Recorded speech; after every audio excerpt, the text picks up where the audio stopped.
Alright, ladies and gentlemen, I'm Richard Leland Neal, and a good friend of mine by the name of James Wisdom, who hails from England, has roused an interesting topic on his channel, and it is related to a certain piece of news regarding a game reviewer who reviewed a game, and then they said, well, you can hardly play the thing. So it's now this debate: should game critics, those people who rate games, those people who give you an opinion of video games, should they be good at the games they give you an opinion of? And I would have to say that is really a silly question in the end, because obviously they don't need to be good at the games. That is a competitive gamer. What they need is a basic understanding of games so they can tell you whether the mechanics are good or not. A good set of eyeballs so they can tell you if the graphics are good or not. And an understanding of story. But the truth is, look, anyone should be able to play a game and say, yes, I can play this, I can acclimate to the controls easily, or no, I can't play this, I can't acclimate to the controls easily.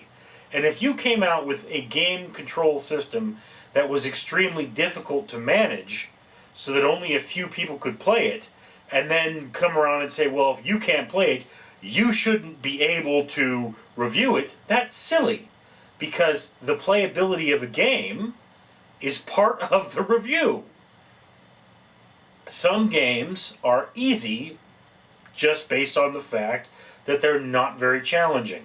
Some games are difficult because it's really hard to get used to the skills involved in utilizing the game. I mean, look, I used to play first-person shooters when Doom, the original, Doom 2 was the first-person shooter I played for any length of time.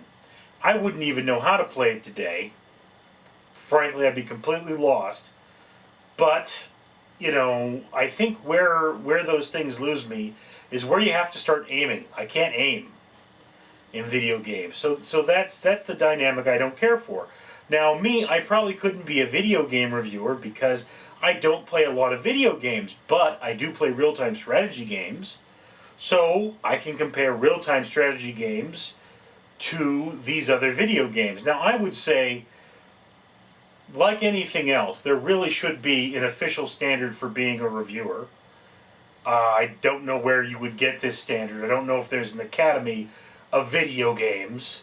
But it's like, for me, one of the things that I said to myself as a film critic on my other channel, Random Street Theater, was I said, look, I need to review certain kinds of movies, not because people want to see the review, but because I, as a person, need to have that under my belt to say, yes, I've seen that movie's important to the industry, and I've reviewed it. And believe me, it is really annoying when you look at a movie that is almost 100 years old, and somebody wants you to pay $3 to watch it. I mean, look, the original Dracula, it's not free, it's not open. It's 1931, it's not a silent film, but it's not the original Frankenstein still. You know, I bet if I asked around enough, I could find someone with a cassette of these movies. But you know, it's like the first decade of horror, sound horror, which was 1930s. It is hard to get those films without paying for them. And I don't make enough off being a reviewer to watch these films, and not enough people want to see them. So, you know, I'm burning through the Nightmare on Elm Street, Friday the 13th, and Halloween series right now. But yeah, I, as a reviewer, need to be capable of watching the movies. And there are actually, somewhere there is a blind film critic. So this is a person that instead of watching the movie, he listens to it, and he tells you what it's like based just on listening.